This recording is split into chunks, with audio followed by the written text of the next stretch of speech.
Alana illustrates the history of Samoa and the loss that had fallen for the freedom of our nation. The red ulafala, associated with high rank, tulafale or talking chiefs, adorns the neckline, illustrating the struggles the Maori faced.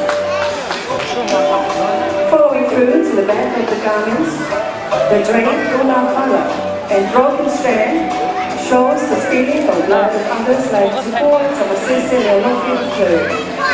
In his words, Samoa, Fifi Lembu, Yaungano Toto, contrasting the life of Christ, given for the life of the world. The nude containers also illustrate Samoa before colonization. This nudity represents the harmony of the untouched innocence and independence of the true ceremonial and celebrating to Maitai Samoa.